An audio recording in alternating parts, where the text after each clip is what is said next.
is out of my comfort zone 100%.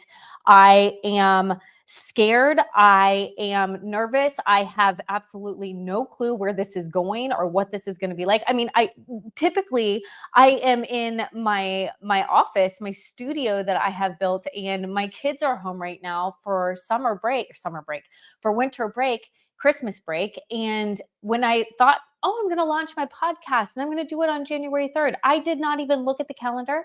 I did not even think to myself, how am I going to make this happen with my kids at home? How am I going to do that when I have a toddler, not even a toddler anymore, she's 4, but coming at me every single moment, a teenager that is louder than, 15 horses trotting down the street. I mean, I just did not think this out. And I was like, okay, they're home. What am I going to do? And I almost talked myself out of it. How many times have you done something or said you're going to do something, whether it could be something as simple as saying yes to go to an event or something that somebody invited you to? But let's talk about business here really quick.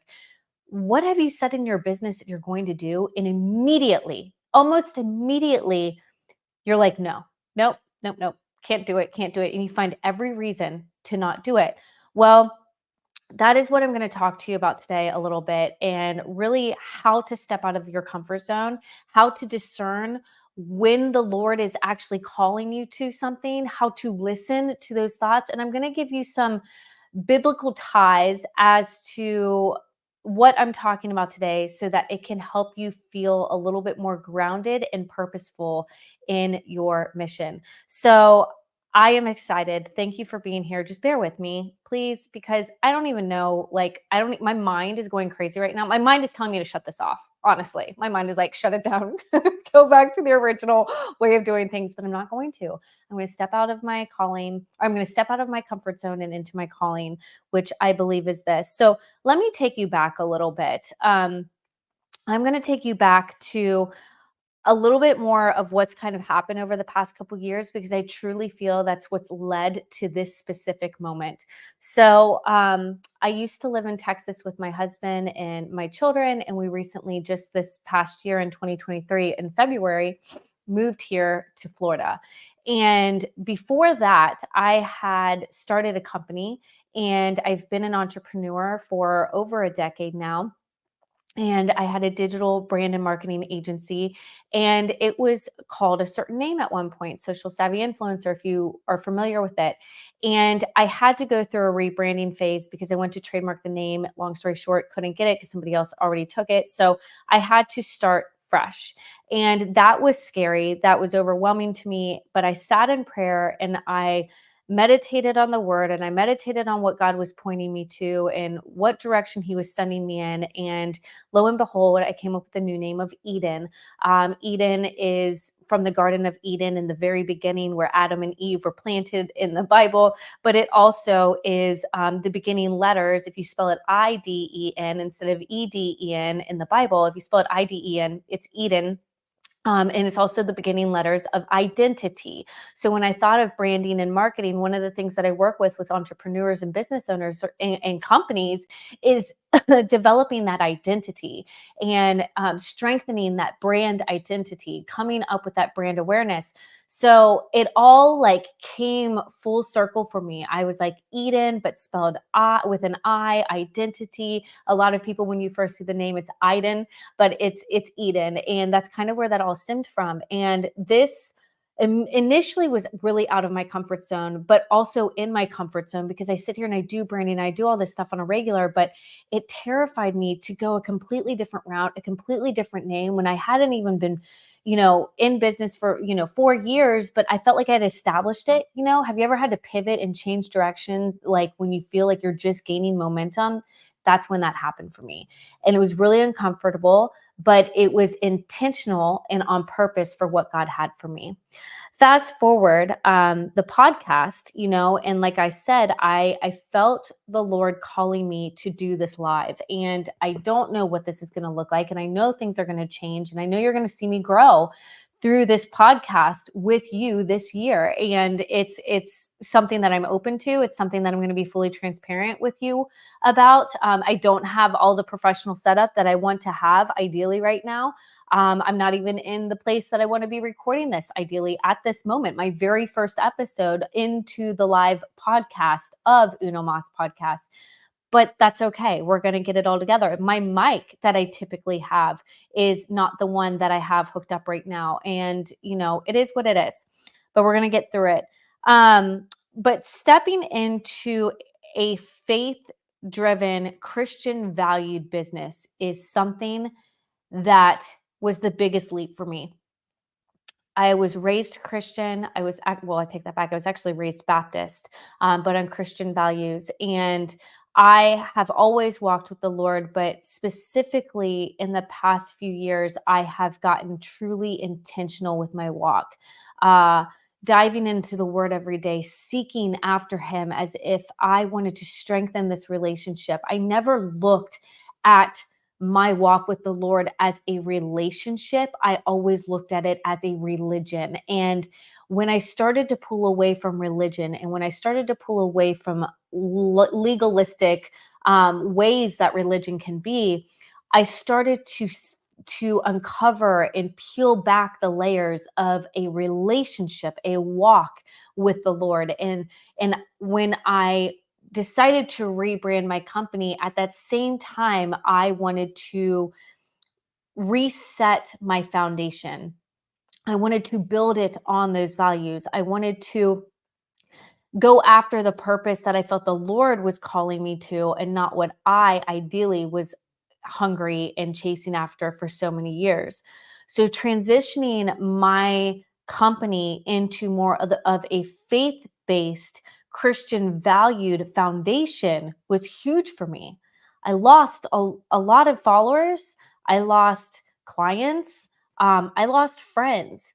But one thing I know is that I could not be happier. And it makes me so excited for what I'm going to start here with you today in this live streaming adventure of a podcast. I'm excited to build a community out of this. There's not a single person on right now, I don't think, even listening to me live. And that's okay.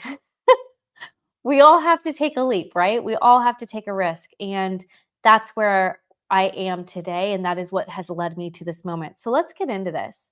You know, one of the biggest things that is so easy to do is to stay comfortable rather than avoiding, or it's easier to stay comfortable and step away or avoid what our true calling is. It's almost just normal, why do something if it doesn't feel 100% right? Well, 100% right is going to probably make you feel super uncomfortable. Nothing feels like super uber at ease. I mean, I think even back to my wedding day, I'm marrying the man that I'm so truly in love with, but I am nervous as heck. The thoughts of my entire life with this man.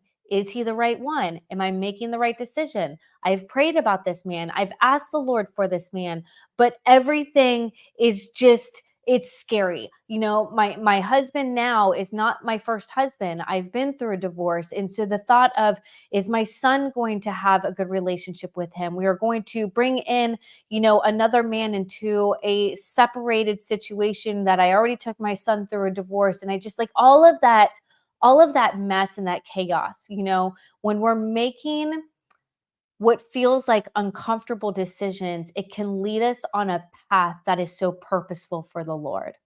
But we tend to want to avoid what feels uncomfortable because we don't want to pursue the road that takes us down and the peeling back of our own layers that exposes who we truly are intended to be in God's purpose. So our natural inclination is to avoid risk and stick with what is familiar. That's totally normal. It's what we do every single day. But growth requires the courage to step outside of our comfort zone. And I can tell you through every moment that I've had to step outside of what's comfortable, I have seen personal growth, spiritual growth, communal growth. I have seen so much growth in myself, sometimes in ways that I don't particularly like myself, but I know that is needed for myself and those around me. I hope that makes sense. Um, God calls us to be bold and courageous, specifically in Joshua 1:9. He says, have I not commanded you? Be strong and courageous. Do not be afraid. Do not be discouraged, for the Lord your God will be with you wherever you go.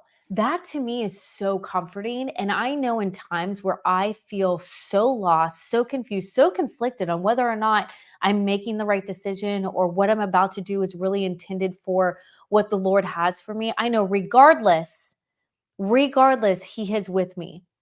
And he is watching over me and he instructs me to be strong and courageous and to not be afraid and to not be discouraged, for he is with me wherever I will go. I want you to just say that to yourself in moments of just stress or disbelief or discouragement and in moments of uncertainty. Just know that regardless of where you are, both positive and negative, the Lord is with you and you can call out to him.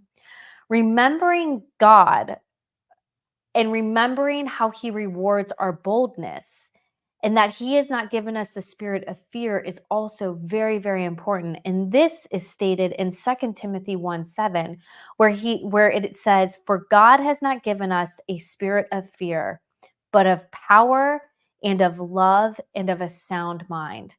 I often sit here and think about those ending words, a sound mind, because oftentimes when we're uncomfortable or we're going into a direction that we feel pulled, but we are hesitant to go there because it is uncomfortable, our mind can tend to race, right? It's not sound, it's chaotic.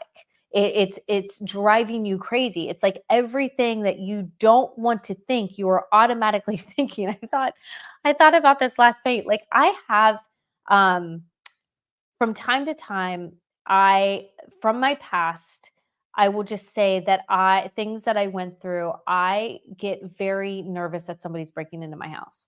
Um I will get into some of that later down the road. That's for another podcast. But I have the tendency to, not every single night, it's very sporadic, but my mind will just go crazy with thoughts of somebody in my house, somebody lurking around outside, somebody peeking through the windows.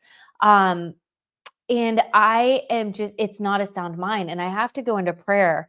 And I know that doesn't relate to, business or your calling, but having the mind wander and take you in places that it is not intended to go is not sound. And so I want to read that again. For God has not given us a spirit of fear. He has not given us a spirit to fear anything.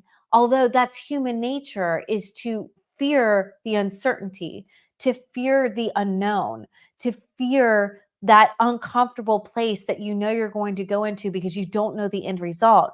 But instead, he has given us power and of love and a sound mind. We just have to be willing to tap into that and to seek him in those moments.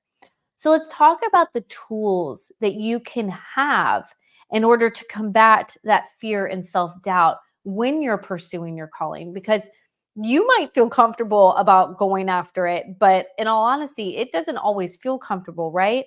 So one of the things that I love to do personally and that I've gotten more intentional about doing is prayer and meditation and seeking God's guidance in those moments. Like I want you to ask him, what is something, Lord, that you are trying to reveal to me today? Where is somewhere that I am going that you want to turn me away from and point me into another direction? Where, Lord, do I need to straighten my path and seek you, whether it's in my business or my personal life, and just sit there in silence? God doesn't have this huge, loud, booming, audible, like sounding voice. I mean, shoot, I'm sure he does, but like that's not typically how God comes to us and answers our prayers. And when we're quiet, we can hear him in a faint, silent, friendly voice, nudging us, whispering to us through what we oftentimes consider to be our conscience, but is oftentimes and more often than not, God whispering to you and pointing you in a direction to seek out more clarity and comfort with him. So, in my prayer and meditation, whether it's in the morning, whether it's throughout the day, I mean, I might be driving in my car and just go into deep prayer with him over something, whatever that looks like for you, when you're trying to pursue your calling and you're asking God, how can I go through this, or how can I get through this without self-doubt and thinking that what I'm doing is not possible, hence this podcast. Like, I can't tell you how many times I've had doubts about doing this, but I've had to go into prayer and I've had to go into meditation. I've asked the Lord a million times. He's probably like, why are you not listening to me? I've asked him, is this really what you want me to do? Like, are you sure? Are you sure this is really what you want? Like, let's go back to it again, Lord. Like, let's talk about this just one more time. Let me make sure and make sure again, just to make sure. Let's make sure and just make sure one more time. Let's make sure. Lord, can we just make sure? I'm seriously asking him the same question, but sometimes I have to go into that prayer over and over and over again to meditate and get a clear sign and signal and word from the Lord that, yes, this is the direction you're supposed to go. This is where I need you. This is where you will find comfort, peace, clarity, and direction with me. The second thing that you can do is reframe the signs that are holding you back as excuses rather than guidance. What do I mean by that? Well, I was doing some studying in the Bible when I came to this specific topic because I was trying to think of the best way to explain this. And in the Bible, in the book of Exodus, the Israelites were being led out of Egypt, out away from Pharaoh because he wanted to, destroy them and kill them all. And so he was being led out by Moses, or they were being led out by Moses. And if you remember, there was a miraculous thing that the Lord did over and over and over again. And as he was guiding them out of their land that they were familiar with, they would sit there and continuously just complain and argue and do all the things that they weren't supposed to be doing against the Lord, rather than trusting that what he was doing was leading them out of destruction. And at one point they even said, wouldn't it have just been easier for us to stay in our land over in Egypt and just accept what is, basically, is what they said. And at that point, it was just like, no, God is taking you out of there for a reason, but you can't even see it clearly. Instead, you're using every turn, left, right, straight, backwards, as an excuse as to why you need to go back and why you need to stay where you were, rather than break through and continue forward where God wants you to be. And this teaches us to not let fear and comfort, due to our own limited understanding, keep us from seeking and seeing the direction and purpose through the experiences that God has for us. And it brings me to the verse Isaiah 55, 8-9. And it says, "For my thoughts are not your thoughts, neither are your ways my ways, declares the Lord. As the heavens are higher than the earth, so are my ways higher than the way. So are my ways higher than your ways, and my thoughts than your thoughts." And what this is saying is God's ways and thoughts are always beyond our own. He knows before we even do what is intended and what is going to happen and what the beginning is and what the end is and everything in between. And we should be cautious about reframing his signs and guidance to fit our desires and fears that keep us from holding us back, or keep us from pursuing what we are intended to pursue, because we are fearful. We feel like we know what's best. We feel like we have all the answers, and we use that as excuses to not pursue God's calling. But ultimately, God is giving you signs, He's giving you direction, He's literally calling you into something. And it could be something small, like, you know, taking on a new leadership role at work, stepping away from your corporate job and pursuing something on the side, maybe stepping into a volunteering position with your community or with your church, whatever it is. If God is directing you, step into that calling rather than finding every reason, every excuse to look at a possible sign as not guidance, but really for what it is. And that's just an excuse as to you not wanting to take that action and that step forward. The next tool that you can implement in your life to really help you discover that calling and discern what God is calling you to is surrounding yourself with godly people. You know, I I've been hearing this saying my entire life, but the average of 5 people that you hang around, or you become the average of the 5 people that you hang around. And it it's so cliche, but it's so true. It is so true. If I could go back and tell my younger self at 4, 5, 6, 7, all the way through my early teens and ingrain that in my flipping head, I would have such a different teenage life. I would. No, I would. Teenage life and college life, I would. I went off the rails. I didn't care who I was surrounding myself. I didn't see the toxicity. I didn't see the evil that was brewing in my life and that ultimately would unfold into just wave after wave of destruction for me. And when I started to change my circle, when I started to change my surroundings, when I started to change my groups, not just of people, but places and things, work, business, relationships, activities, hobbies, everything became more clear. Shoot, I just revealed to people on social media that I just hit 1 year sober in December. I think it was December. Yeah, no, sorry, November 8th. It was November 8th. And I had no intention of being sober. I mean, I even said, like, I don't know if I'll ever have a drink again. Probably not. I feel so clear and, healthy and good about not drinking that I have no desire to. But I truly believe that it's the surroundings and the people that I'm around and the influences that are around me, from business to personal life to church to everything, have just kept me away from the desire of alcohol. And it's not to shame anybody else that has drinks or likes to drink. Shoot, my husband loves the occasional cocktail. My mom, everybody, I mean, they love to have a glass of wine at dinner or whatever. No judgment at all. But for me personally, I feel like that Lord has brought me away from that for His intentional purpose and for my better well-being. And I've been set free from that for now. And I just love that. I absolutely love it. But how do we discover the boldness to walk in our calling? How do we even know when God is calling us to something? Have you ever struggled with that? I know I have. I used to struggle with, what it was like to hear God and know that it was actually God.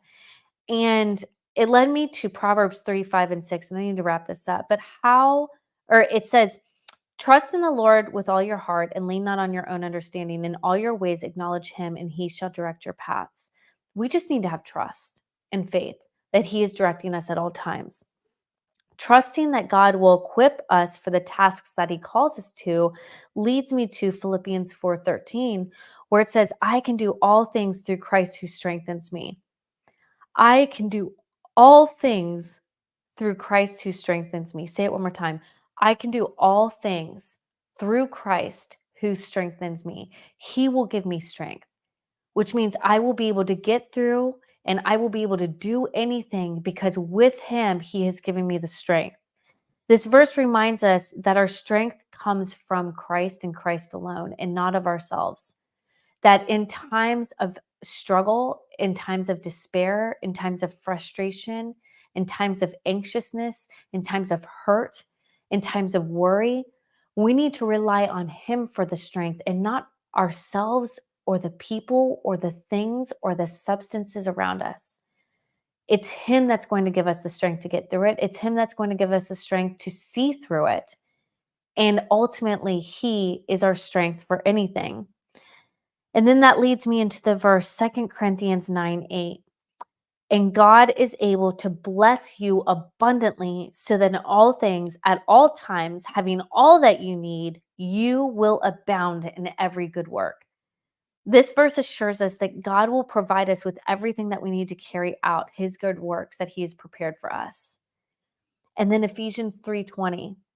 Now to him who is able to do immeasurably more than we can ask or imagine, according to his power that is at work within us.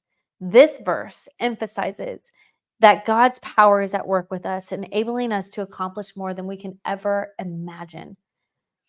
All of these verses, all of these lessons remind us that we can put our trust in God, that he is our strength, that what is comfortable sometimes needs to get shaken up in order for a greater calling, a greater purpose that he has on our life.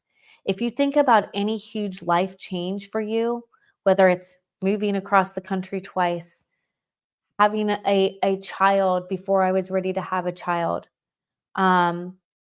giving up alcohol and pursuing a life that is closer and stronger with him, rebranding a company, um, doing a live podcast that I don't want to do, showing up on social media the way that you maybe don't want to show up, pursuing a relationship with a friend that you weren't sure you really wanted to pursue at the beginning, volunteering at church when you were nervous to volunteer, didn't know your place, offering to give more time to your community, whatever that uncomfortable next step is for you.